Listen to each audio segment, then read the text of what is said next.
We're in today with the GTX 660. This is a 2012 video card with 1152 shaders. It's got 1.5 gig of VRAM, GDDR5, running at 824 MHz on the core clock and 1400 MHz on the memory clock. It's got 192 bits bus width with DirectX 11 support, and we're gonna pair it up with this i7 7th gen with 4 cores and 8 threads. I'm just very curious how this 12 years old video card is gonna perform in a couple of games. Let's jump in and see how the whole system is holding. Let's start with World of Tanks on 1080p with medium details. This is gonna be very interesting because the performance is quite okay, you know. I'm not gonna judge this video card because I know it can do 1080p with medium details because it was meant to run perfectly with video cards like this. In this case with medium details, you can actually see it's using 1.3 gig of VRAM. It's very important to see this. Let me show you the settings I have. I have medium details and full render scale. If I have any problems, I'll just take this render scale and adjust it in such a way so I can get fluent FPS, you know. No heavy loss on the minimals. What I want is for this video card to do its job, and if there is any problems with the video card, like say temperature or VRAM, I lock it to 60 FPS or the frequency of the monitor that I want. I'm not gonna lie, I like the GPU, I like how it's performing, and the CPU is kind of okay, you know, 60% load on the i7, 47 degrees on the CPU, 7.2 gig of system RAM being utilized. Not a lot of stress for this, seriously, not a lot of stress. So in this case, I would say this is a very decent performance. Why? I did jump. He turbo. He felt it in his nuts, you know, to turbo. Turbo, the bullet is coming. Let's jump into Fortnite and see how it's running with 1080p on performance mode with 100% render scale. This is going to be very interesting because the GPU is quite capable of delivering the performance, and I really like how it's working on overall situation with DirectX 11 games, you know. This 660, it's not a bad video card, but this is that 1.5 gig model, and I remember having it. It was broken. I found the short on a MOSFET. I took the MOSFET off, and it's running without a MOSFET. So this is not going to, how shall I say, age well in the future. I think the stress is going to be higher on the other MOSFETs, but regardless, I like how it's working, and it still works. And any day now, I keep expecting this video card to pop.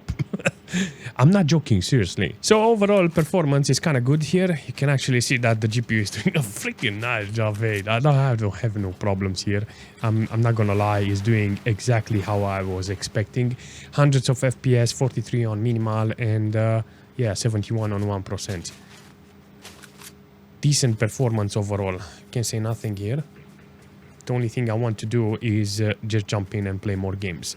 The system itself, it's fantastic. 10 gig of system RAM, 70% load on the CPU. So I will say an overall performance is kind of good. If we are jumping in Dota 2 with, let me show you what I have here. I have in this, I have best looking, seriously, with 1080p. I think this video card can actually deliver that performance, seriously. So let's see how it's running because it's gonna be very interesting. The system itself is doing fantastic. 10 gig of system RAM being utilized here. Not a bad performance. Look at this. 40 minimals, 55 on 1%. This is actually a good performance. The core on the video card, it's at maximum. So I will not say this is not possible because it is possible to play Dota with maximum details. So in this case, I will consider a video card like this to be used in Dota 2 with maximum details. 1.2 gig of VRAM being utilized, maximum details, 80 FPS on average. I will say an overall performance is kind of great, you know. So look at this. In some cases, you will end up with lower minimals, but it's doing a fantastic job. Even if it's so old, this video card, I will say this is a decent performance. So the system is holding, the video card is holding. This GTX 660 apparently on 50 degrees because I put the maximum fan power because it's not very loud. Even though it's a blower, you can adjust it based on your performance. If the game doesn't require high numbers of FPS, then you can lock it to 60 FPS or the monitor's frequency, and I'm 100% sure the temperature will be okay even with normal fan speed. So 100% sure that's how it's going to be. Let's jump into War Thunder and take a look and see how it's running with 1080p and medium details. This is gonna be a fantastic test. Where the am I going? I have to go other side, seriously. 80 FPS apparently is gonna average some good numbers, no? Hopefully, because it looks kind of horrible, seriously, in this situation. Let's see, what do we do here? Wanna test here a couple of bullets here and there. Managed to hit somebody. Fucking artillery.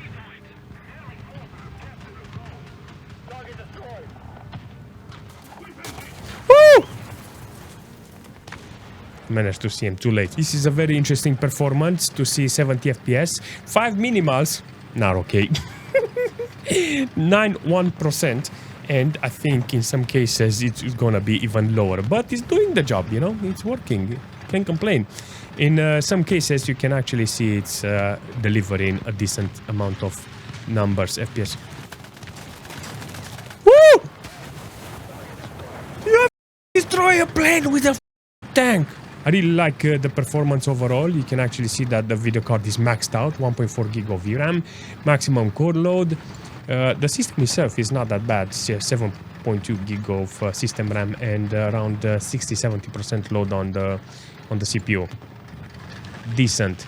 Let's jump into Farlight and see how it's running. This is gonna be very interesting because this is a very light game and it's gonna run really well on this video card. I have no problems. This video card is gonna deliver the performance here. Look at this. Nice FPS overall. Not gonna lie, this is actually the game that I need for my video card because it shows me that it's not fully loaded on the core and it's actually working, seriously. Overall performance is great. You can actually see that the GPU is holding pretty well, not fully maxed out, and no stress on the VRAM, you know. So the core is not stressed, the VRAM is not stressed. The CPU, on the other hand, is doing a fantastic job, you know. 52 degrees with over around 80% load on the CPU. That's fantastic with 8.1 gig of system RAM being utilized from 32. I would say this is a great performance overall. This is what you need from a computer like this, you know, high FPS in order to output it to the monitor. You know, if you want to play a game like this, you have to play it with DisplayPort adapter, 240 Hz, 240 FPS on the game, and that's it. This is how it needs to be. Nothing less than this, you know. So if this video card is doing fantastic, I will say an overall performance from this video card, it's quite on point with this game. So this is how it needs to be overall. Fantastic performance. So in Counter-Strike with low details on 1080p, you can actually see it's doing a fantastic job. The system itself, it doesn't use too much system RAM. It's using nearly 10 gig of system RAM, and in this case you can actually see that the GPU is doing kind of great. The core on the video card is maxed out, you know, and it's using 1.3 gig. Look at this. This is actually insane, seriously, how nice it's working. Nearly 100 FPS on average with nice minimals, 45. Actually, that's a good performance considering the age of the video card. So in this case, I will say this is kind of nice. This is gonna be very funny because on 1024 with everything on low details, I think everything is on low details. Let's check it. Yeah, everything is on low details. I want to see how Cyberpunk is running. Actually curious, seriously. All right, 30 FPS. Good performance, I'm not gonna lie. Look at this. It looks okay, you know, 30 FPS, maximum performance from the video card, 1.4 gig of VRAM utilized. I will say the game is starting, you know. If you want to butcher this, I shall say, this quality, you can do it even harder, I think, by... no, actually it doesn't go 800 by 600. No, this is it. I think if you put FSR, it's gonna show a black screen like previous time I tested the 680. I just want to walk around. I want to see how it's loading the texture. I know the minimals and the 1% will gonna be horrible. I want to see how it's holding. If it's 30 FPS, I will say, you know what? Just in case, you can do it with GTX 660. All right, let's jump into GTA 5 and see how it's running with 1080p and normal details. This is gonna be very interesting because this video card is kind of powerful, you know, in with the core. The only thing I'm concerned is about the VRAM. Look at that. The VRAM, 1.4 gig of VRAM, it's already used. Let's go into the garage and see how many FPS I get there, because usually the minimal is shit. I will not say it's not possible to play GTA 5 like this. It's perfect to play GTA 5 with this video card online. 70 FPS. If you want to distress this video card, you can actually lock it to 60 FPS to the HDMI cable, VGA, or DisplayPort or DVI, doesn't matter. 60 FPS, and it will be a fantastic experience with this, seriously, because it will not stress the video card after that. On the system side, you can actually see it's using some system RAM, 10 gig of system RAM, and 60-70%, 60. I actually seen it nearly to 70% load on the CPU. It's okay-ish with this computer, you know. Minimals are good, 31, 58 on 1%. I like it, seriously. In GTA 5 is doing kind of fantastic here, seriously. To be fair, this video card is kind of fantastic. I like it. I like it because it's very, how should I say, there's a lot of them on the market. You know, you can find them really cheap. This 600 series, it's full of video cards that can be used with some older machine that can work really nice. I have a lot of 600 series video cards that I want to test in the future, and today was one of those video cards that was kind of nice, you know. It's got 1.5 gig of VRAM, it's got decent core speed and decent memory frequency. I will say this is a decent video card if you can find a chip.